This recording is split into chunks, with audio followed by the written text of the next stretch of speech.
একটি সরকার যে বারংবার ক্ষমতায় থাকে এবং ক্ষমতায় থেকে নির্বাচন দেয় এবং সেই নির্বাচনটা কেমন হয় সেটা আমরা অনেকবারই দেখেছি। বিগত 15.5 বছরে যখন সাবেক প্রধানমন্ত্রী শেখ হাসিনা ক্ষমতায় ছিলেন, তার ক্ষমতার ঠিক এক মুহূর্তে যতগুলো নির্বাচন হয়েছিল সেটা সে ক্ষমতায় থাকা অবস্থায় হয়েছেন। সেখানে তত্ত্বাবধায়ক যে একটি নিরপেক্ষ একটি সরকার ব্যবস্থা রয়েছে, সেই সরকার ব্যবস্থা তখন ছিল না। না থাকাতে সে রাষ্ট্রীয় ক্ষমতা হাতে রেখে বা রাষ্ট্রীয় ক্ষমতা রাষ্ট্রীয় প্রশাসন হাতের কেন্দ্রে রেখে সে নির্বাচনগুলো করেছিল, যার ফলাফল হিসেবে সে তার অবৈধ ক্ষমতা কায়েম করতে পেরেছিল। সেই অবৈধ ক্ষমতার চাইলে এখন আর কারো পক্ষে কায়েম করা সম্ভব না। 2008 সালে মূলত এই তত্ত্বাবধায়ক যে সরকার ব্যবস্থা ছিল সেটাকে তুলে দেওয়া হয়েছিল এবং এখন বর্তমানে আবার সেই তত্ত্বাবধায়ক সরকার ব্যবস্থা ফিরল, এমনটাই যুগান্তরে একটি প্রতিবেদন হয়েছে। তো তত্ত্বাবধায়ক সরকার যদি ফিরে তাহলে নিরপেক্ষ সরকার ব্যবস্থা থাকবে, সংসদীয় ব্যবস্থা ভেঙে তারপর নির্বাচন করতে হবে। সেই নির্বাচনে ফলাফল আশানুরূপ হবে। কোনো দল বারংবার ক্ষমতা থাকার যে একটি প্রয়াস ছিল সেই প্রয়াসের ইতি ঘটল। যুগান্তর থেকে পড়ছি, ফিরল তত্ত্বাবধায়ক সরকার ব্যবস্থা, এই নামে তারা একটি শিরোনাম করেছে। সেই শিরোনামের তাদের অনলাইন পোর্টালের যে প্রতিবেদন, সংবিধানে যে পঞ্চদশ সংশোধনীর মাধ্যমে তত্ত্বাবধায়ক সরকার ব্যবস্থা বিলুপ্ত করা হয়েছিল তার কিছু অংশ বাতিল করেছেন হাইকোর্ট। মূলত সংবিধানের যে পঞ্চদশ সংশোধনীর মাধ্যমে যে তত্ত্বাবধায়ক সরকার ব্যবস্থা বাতিল করা হয়েছিল বা বাদ দেওয়া হয়েছিল, সেই সংবিধানের পঞ্চদশ সংশোধনীর কিছুটা ব্যবস্থা বিলুপ্ত করা হয়েছে। সেই বিলুপ্ত যে করা হয়েছে কিছু ব্যবস্থা, তার মধ্যে অন্যতম যে ক্ষমতায় থেকে নির্বাচন দেওয়া কোনো দলীয় সরকারের অধীনে, সেই দলীয় সরকারের যে অধীনস্থ নির্বাচনের ব্যবস্থা, সেই প্রথা বিলুপ্ত হয়েছে। তার কিছু অংশ বাতিল করেছে হাইকোর্ট, বিলুপ্ত করেছে তার কিছু অংশ বাতিল করেছে হাইকোর্ট। আদালতে বলেছেন সংসদীয় কার্যপ্রণালীর 142 অনুচ্ছেদ অনুযায়ী এটি যথাযথ হয়নি।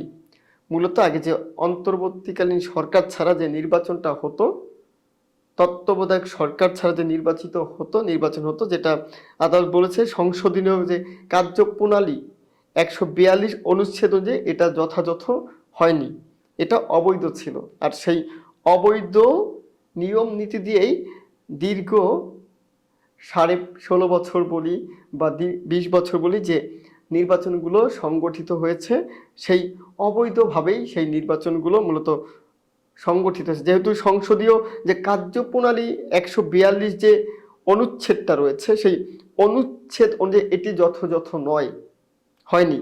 এর ফলে দলীয় সরকারের অধীনে সংসদ নির্বাচনের বিধান বাতিল হয়ে গেল এবং সেটা অবৈধ হওয়ার কারণে ফলে যে দলীয় সরকারের অধীনে যে সংসদ নির্বাচনের যে বিধান ছিল সেই বিধানটি বাতিল হয়েছে।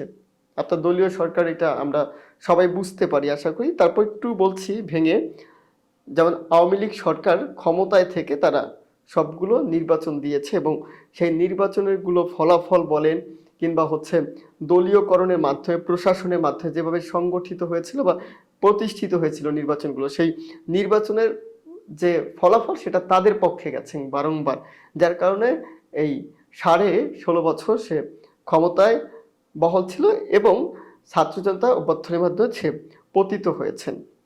সেই বিধানটা আর থাকবে না কোনো দলীয় সরকারের যে মাধ্যমে নির্বাচন, সেই নির্বাচন ব্যবস্থাকেই বাতিল করা হয়েছে এটি অবৈধ বলে।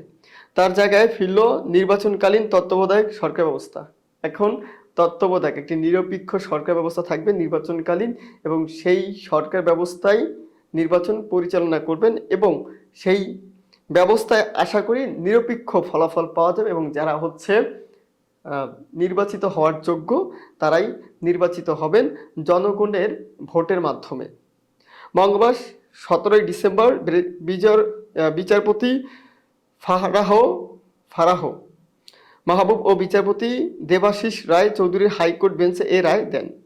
রায়ের পর্যবেক্ষণে হাইকোর্ট বলেছেন, পঞ্চদশ সংশোধনী ছিল সংবিধানের ত্রয়োদশ সংশোধনী নিয়ে সুপ্রিম কোর্টের আপিল বিভাগের সংক্ষিপ্ত রায়ের পরিপন্থী। মূলত যে ত্রয়োদশ সংশোধনীয় যে আইন ছিল সেটার পরিপন্থী ছিল এই রায়টি, যার জন্য হাইকোর্ট বাতিল করেছেন। এর আগে পৃথক রিটের পরিপ্রেক্ষিতে সংবিধানের পঞ্চদশ সংশোধনীর বৈধতা নিয়ে জারি করা রুলের রায় ঘোষণা করার জন্য 17 ডিসেম্বর দিন ঠিক করেন হাইকোর্টের এই একই বেঞ্চ। 4 ডিসেম্বর একই বেঞ্চে এ সংক্রান্ত শুনানি শেষ হয়। আদালতে এটি আবেদনের পক্ষে শুনানি করেন আইনজীবী ফিদা এম কামাল ও শাহরিয়া কবির, যারা এটার পক্ষে শুনানি করেছেন আইনজীবী ফিদা ও এম কামাল ও শাহরিয়া কবির। 2011 সালের 30 জুন জাতীয় সংসদে পঞ্চদশ সংসদীয় বিল পাস হয় এবং রাষ্ট্রপতি 2011 সালের 3রা জুলাই তাতে অনুমোদন দেন। ওই সংশোধনীর মাধ্যমে তত্ত্বাবধায়ক সরকার ব্যবস্থা বাতিলের পাশাপাশি বঙ্গবন্ধু শেখ মুজিবুর রহমানকে জাতির পিতা হিসেবে সাংবিধানিক স্বীকৃতি দেওয়া হয়। মূলত 2011 সালে 30 জুন জাতীয় সংসদে পঞ্চদশ সংসদীয় বিল পাস হয় এবং সেখানে জাতির পিতা হিসেবে সাংবিধানিক স্বীকৃতি দেওয়া হয়েছে শেখ মুজিবুর রহমানকে এবং তত্ত্বাবধায়ক সরকার ব্যবস্থা যেটা ছিল সেটাকে বাতিল করা হয়েছে। এছাড়া জাতীয় সংসদের নারীদের জন্য সংরক্ষিত আসন সংখ্যা 45 থেকে বাড়িয়ে 50 করা হয়। আমরা জানি যে আগে 2011 সালের আগে মূলত সংরক্ষিত যে নারী আসন সংখ্যা সেটা ছিল 45, এটাকে 2011 সালে 30 জুন সেটাকে 50 আসনে উন্নতি করা হয়। সংবিধানে ধর্মনিরপেক্ষতা ও ধর্মীয় স্বাধীনতা পূর্ণবহাল এবং রাষ্ট্রীয় মূলনীতি হিসেবে জাতীয়তাবাদ, সমাজতন্ত্র, গণতন্ত্র, ধর্মনিরপেক্ষতার নীতি সংযোজন করা হয়। মূলত জাতীয় যে মূলনীতিগুলো আমাদের সেটা সংবিধান ধর্মনিরপেক্ষ থাকবে, কোনো ধর্ম, কোনো ব্যক্তিগত যে কোনো একটি নির্দিষ্ট ধর্ম থাকবে না, এখানে নিরপেক্ষ ধর্ম থাকবে, যে কোনো ধর্ম থেকে আসবে। ধর্মীয় স্বাধীনতা পূর্ণবহাল এবং ধর্মীয় পূজা বলেন, ঈদে বলেন, কুরবানি বলেন, দুর্গা বলেন, যে কোনো ধর্মের অবলম্বী মানুষ হোক না কেন নিজেরা তাদের স্বাধীনভাবে ধর্ম পালন করবে এবং সেই ধর্মর ব্যাপারে কেউ কারো প্রতি হস্তক্ষেপ করতে পারবে না। এবং রাষ্ট্রীয় মূলনীতি হিসেবে জাতীয়তাবাদ, জাতীয় অধিকার এবং সমাজতন্ত্র, সামাজিক যে নিয়ম কানুন, গণতন্ত্রকে যে 15.5 বছর যে পিষ্ট করা হয়েছে সেটা আমরা দেখেছি। সেই গণতন্ত্র, ধর্মনিরপেক্ষতার নীতি সংযোগ করা হয়, এগুলো মূলত এখন করা হচ্ছে বা তখন করেছে। কিন্তু গণতন্ত্র কি ছিল বাংলাদেশে? তারা যে গণতন্ত্রের যে নীতি সংযোজন করেছে আদৌ কি আমরা পেয়েছিলাম কিনা? সেই সংযোজিত যে নীতিমালা সংযোজন করাই হয়েছে কিন্তু সেটার প্রয়োগ হয়নি। করবে কি? তারাই তো মূলত গণতন্ত্র হরণের মূল কারিগর ছিল। এই সংশোধনে বাতিলের নির্দেশনা চেয়ে হাইকোর্ট রিট করেছেন সুশাসনের জন্য নাগরিকের সুজন সম্পাদক বদিউল আলম মজুমদার সহ 5 বিশিষ্টজন। গত 19 আগস্ট হাইকোর্ট রুল জারি করে সংবিধানের পঞ্চদশ সংশোধনী আইন কেন সংবিধানের সঙ্গে সাংঘর্ষিক ঘোষণা করা হবে না জানতে চাওয়া হয় রুলে। পরে এই রুল সমর্থন করে সহায়তাকারী ইন্টারমেন্টার হিসেবে যুক্ত হয় জামায়াতে ইসলাম সেক্রেটারি জেনারেল মিয়া গোলাম পরোয়ার, বিএনপি মহাসচিব মির্জা ফখরুল ইসলাম আলমগীর ও গণফোরাম প্রমুখ। এছাড়াও মোহাম্মদ মোফাজ্জল হোসেন নামে এক মুক্তিযোদ্ধা রিট করেন।